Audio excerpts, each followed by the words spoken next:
আসসালামু আলাইকুম বন্ধুরা, আপনাদের সবাইকে আতরের বকবকানি চ্যানেলে স্বাগতম।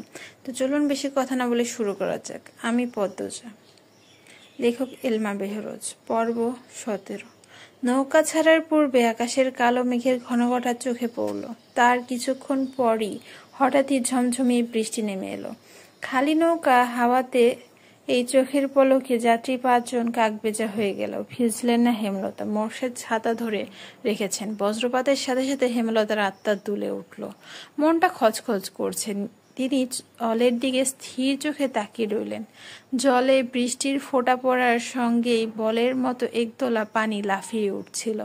তারপর ছোট ছাতার মতো আকৃতি নিয়ে চারপাশে প্রসারিত হয়ে হাওরে মিলে যাচ্ছে। দেখতে সুন্দর, কিন্তু এই সৌন্দর্য মনে ধরছে না। অজানা আশঙ্কায় তিক্ত অনুভূতি হচ্ছে। মোর্শেদ গলা খাঁকড়িয়ে দিয়ে হেমলতার দৃষ্টি আকর্ষণ করার চেষ্টা করেন। এরপর বলেন, কিছু খাইবা? হেমলতা নিরুত্তর। মোর্শেদ শুষ্ক হাসি হেসে বলল, আর কিছুক্ষণ, আইয়া পড়ছি। হেমলতা কিছু বললেন না, নিরুত্তরেই বসে রইলেন। বৃষ্টির স্পর্শ নিয়ে আসা হাওরের হিমেল হাওয়া ছোঁয়া লাগছিল চোখে মুখে। হাওরের ঘোর লাগা বৃষ্টি দেখতে দেখতে তন্দ্রা এসে ভোর করেছে। হেমলতা নিকাব খুলে চোখ মুখে পানি দিয়ে তন্দ্রা কাটেন। এরপর ক্লান্ত চোখ দুটো মেলে তাকান মোর্শেদের দিকে। মোর্শেদের হাতে হাত রেখে বলেন, আমার এত খারাপ লাগছে কেন? বুক পোড়া কষ্ট হচ্ছে। মোর্শেদ হেমলতার কণ্ঠ শুনে সহসা উত্তর দিতে পারলেন না। চিত্ত ব্যথায় ভরে উঠল। কিছু সময় অতিবাহিত হওয়ার পর আশ্বস্ত করে বললেন, আইয়া পড়ছি তো, ওই যে বাজারের ঘাট দেখা যাইতেছে। হেমলতা মোর্শেদের হাত ছেড়ে দিয়ে দূরে তাকান। অলন্দপুরের বাজারটা ছোট পিঁপড়ের মতো দেখাচ্ছে। নৌকাটা বারবার দুলছে, চারিদিকে ঝড় বইছে, মনেও তো বইছে। তিনি নিজেকে শান্ত করতে চোখ মুখ বুজে বার কয়েক প্রাণপূর্ণ নিঃশ্বাস নেন। ব্যথাতুর মন আর্তনাদ করে শুধু জানতে চাইল, আমার মেয়েগুলো কেমন আছে? মায়ের মন সন্তানের কষ্ট বা সন্তানের অনিষ্ট বুঝতে পারে। রিনা চুল এত শক্ত করে ধরেছে যে পদ্মজার সারা শরীর ব্যথায় বিষিয়ে উঠেছে। পদ্মজা আকুতি করেও ছাড়া পাচ্ছে না। পূর্ণপ্রেমা খামচে ধরে রেখেছে পদ্মজাকে। কিছুতেই তারা বোনকে ছাড়বে না। আমির ক্রোধে উন্মত্ত প্রায় হয়ে চিৎকার করে উঠল, কামরুল চাচা, এটা ঠিক হচ্ছে না, মেয়েগুলোর অভিশাপে পুড়ে যাবেন। আমিরের উৎকট উত্তেজনায় ক্ষণকালের জন্য কামরুল হতবুদ্ধ হয়ে গেল। রমিজ আলী কামরুলের নরম নিস্তব্ধ ভয়ার্ত মুখের দিকে চেয়ে ভিতর ভিতর উদ্বিগ্ন হয়ে তাচ্ছিল্যের ভঙ্গিতে বলল, গালি দের সাপে কেউ পুড়ে না। জলিল প্রেমাকে সরিয়ে নিয়েছে। প্রেমার কান্না শোনা যাচ্ছে। বড় আপা করে গলা ফাটিয়ে কাঁদছে। সৈয়দ অনেক টেনেও পূর্ণাকে সরাতে পারল না। সেই অন্ধকারের সুযোগ নিয়ে পূর্ণার বুকে নোংরা হাতের দাগ বসিয়ে দিল। আস্তাগফিরুল্লাহ। পূর্ণা এমন ঘটনার জন্য মোটেও প্রস্তুত ছিল না। কোনো মেয়ে এমন নিচু ঘটনার সাক্ষী হতে চায় না। আকস্মাত এই ঘটনা কাটিয়ে ওঠার পূর্বে একটা শক্ত হাত পায়জামার ফিতা টান টেনে ধরল। পূর্ণার পায়ের তলার মাটি সরে গেল। ভয়ে গলা ফাটিয়ে চিৎকার করে উঠল, আপা, আপা। পূর্ণার আত্মচিৎকার পদ্মজার মস্তিষ্ক প্রখর করে তুলল। পদ্মজা মুখ তুলে পূর্ণার দিকে তাকালো। তার যে কয়েক ইঞ্চি দূরে পূর্ণা। পদ্মজার এক হাত শক্ত করে ধরে রেখেছে সে। কাছে আসতে পারছে না সৈয়দের জন্য। পূর্ণার কান্না দেখে পদ্মজা আতঙ্কে নীল হয়ে গেল। চারিদিকে কোলাহল, গালি দিচ্ছে, মা বাপ তুলে। কেউ বলছে না মেয়েটা ভালো, এরকম করতেই পারে না। পূর্ণা চেঁচিয়ে যাচ্ছে, কেঁদে মাকে ডাকছে। পূর্ণা একদৃষ্টে মানুষগুলোর দিকে তাকিয়ে রইল।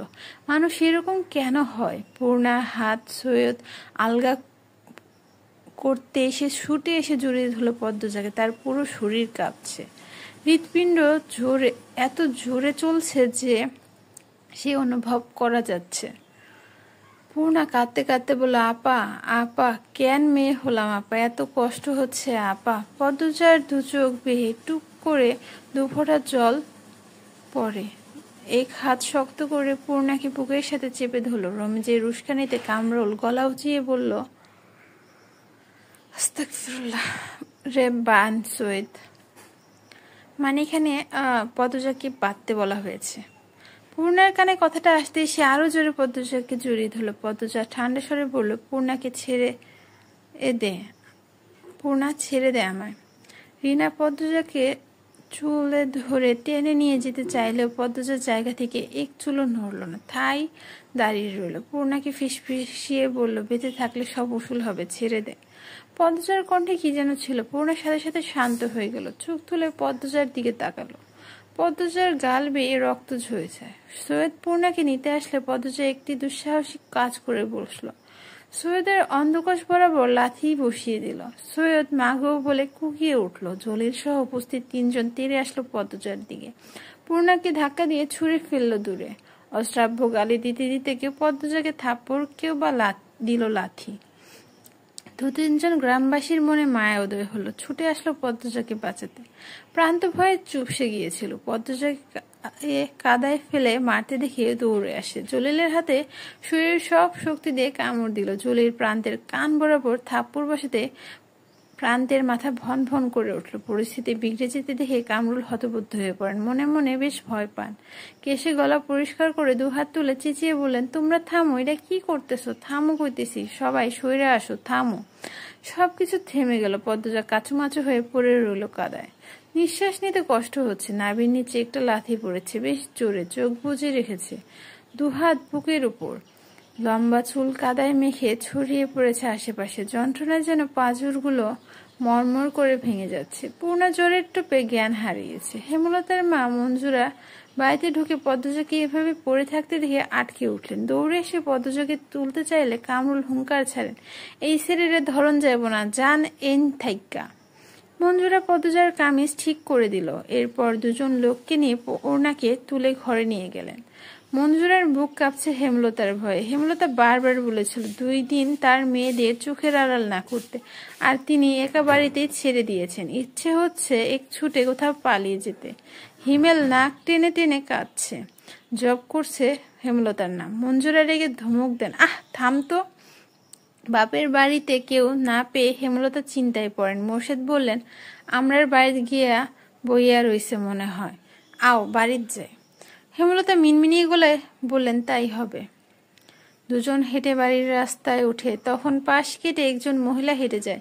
কিছুটা হাঁটার পর মোর্শেদের খটকা লাগলো। তিনি ঘাড় ঘুরে তাকান। মহিলাটা অনেক দূর অব্দি চলে গিয়েছে। মহিলার অভাব দেখে মোর্শেদের বাসন্তীর কথা মনে হলো। মনে মনে আওড়ান, বাসন্তী আইছে। পরপরই নিজের মনকে বুঝতেন, না না, হে আইব কেমনে, আর আইলেও যাইব গা কেন। এটা পুরাটাই মোর্শেদের কর্মফল। শুধু শুধু মেয়েটার জীবন নষ্ট করল। তিনি আরো মাথা ঘামালেন না। হেমলতার বুক দুরু দুরু করছে, ঠান্ডা বাতাস বইছে। তবুও তিনি ঘামছেন অজানা আশঙ্কায়। বাড়ির কাছাকাছি এসে দেখতে পারলেন মাতব্বরকে। মাতব্বর আরতে আরো 2 জন ব্যক্তি। এছাড়া বাড়ির সামনে গ্রামের মানুষের ভিড়ও দেখতে পাচ্ছেন। হেমলতার হৃৎপিণ্ড যেন থমকে গেল। মেরুদণ্ড বেয়ে বরফের ন্যায় ঠান্ডা কিছু একটা ছুঁয়ে গেল। তিনি নিঃশ্বাস বন্ধ রেখে ছুটতে থাকেন। পিছলা খেয়ে পড়ে যেতে গিয়েও নিজেকে সামলে নেন। হেমলতাকে দৌড়াতে দেখে মোর্শেদ অবাক হন। প্রশ্ন করেন, তুমি দৌড়াইতেছো কেন? হেমলতা প্রশ্নটি শুনলেন না। নিকাব বাতাসে দমকে উড়ে পড়ল দূরে। তিনি ভিড় ঠেলে বাড়িতে ঢুকেন। কোলাহল বেড়ে গেল। এত ভিড়ের মাঝে একটা মেয়ে পড়ে থাকতে দেখে তিনি অবাক হন। অন্ধকারে মেয়েটিকে চিনতে বেশ অসুবিধা হচ্ছে। তিনি আঙুল তুলে বিড়বিড় করলেন মেয়েটাকে। হেমলতার প্রশ্ন কারো কান অব্দি গেল না। কোথা থেকে একটা আলো এসে পড়ে পদ্মজার ওপর। সাথে সাথে হেমলতার চক্ষুদ্বয়ের সামনে পদ্মজার কাদা রক্তে মাখা মুখ ভেসে উঠল। হেমলতা গগন কাঁপানো আত্মচিৎকার দিয়ে উঠলেন, পদ্মজা রে! পদ্মজা বুক ধরাস করে উঠল। অস্তিত্ব কেঁপে উঠল। আম্মা এসেছে, তার পৃথিবী, তার শক্তি। পদ্মজা দুর্বল 2 হাতে ভর রেখে উঠে বসার চেষ্টা করলো। পারল না। ভাঙা গলায় জোর দিয়ে শুধু ডাকলো, আম্মা, আম্মা।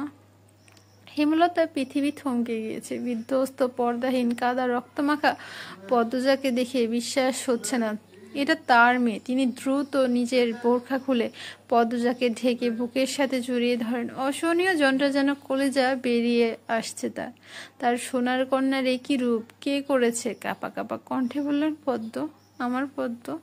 হেমলতার বুকে মাথা রেখে পদ্মজা হাওমাও করে কেঁদে উঠল। বলল, আম্মা, আম্মা। হেমলতা পদ্মজাকে আরো জোরে চেপে ধরেন বুকের সাথে। দৃষ্টি অস্থির, বুক হাঁপুড়ের মতো ওঠানামা করছে। মোর্শেদ বাড়িতে ঢুকে উচ্চ গলায় বলে, ইহান এত মানুষ কেন? মাতব্বর মিয়া আপনি এনে কেন? কি হইছে? প্রান্তপ্রেমা দৌড়ে এসে মোর্শেদকে জড়িয়ে দেয়। দুজন ভয়ে কাছে, কিন্তু কান্নার শব্দ হচ্ছে না। মোর্শেদ বিস্ময়ে কিং কর্তব্য বিমূঢ়। মাতব্বর মজিদ গম্ভীর কণ্ঠে কামরুলকে প্রশ্ন করেন, মেয়েটার এই অবস্থা কারা করছে? এটা কি নিয়মের মধ্যে পড়ে? কামরুল মাথা নিচু করে রেখেছেন, মিনমিনিয়ে গলায় বললেন, আমি সেরিডারে মারতে কই নাই। জলিল সৈয়দ আর মজনুর স্যারায় নিজের ইচ্ছায় মারছে। আপনি আটকাইলেন না? আটকাইছি বইলে এই মেয়েটা বেঁচেছে, আর এমন আস্তাগফিরুল্লাহ, বাঁচার অধিকার নাই। একটা গালি ছিল। থামেন মিয়া, আর কি শাস্তি হবে সেটা আমার দায়িত্ব, আপনার না।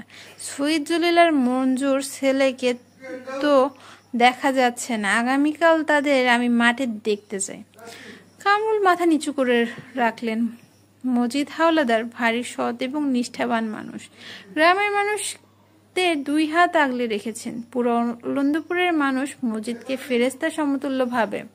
25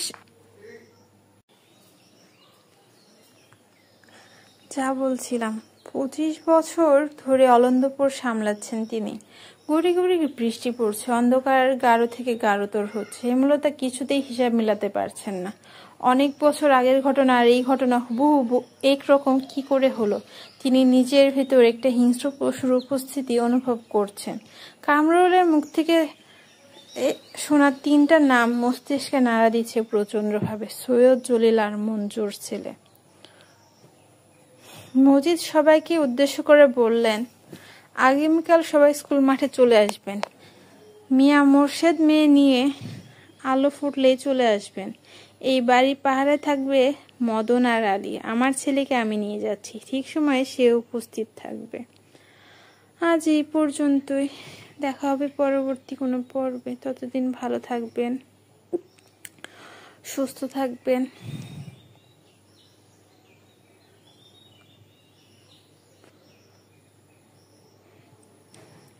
আল্লাহ হাফেজ।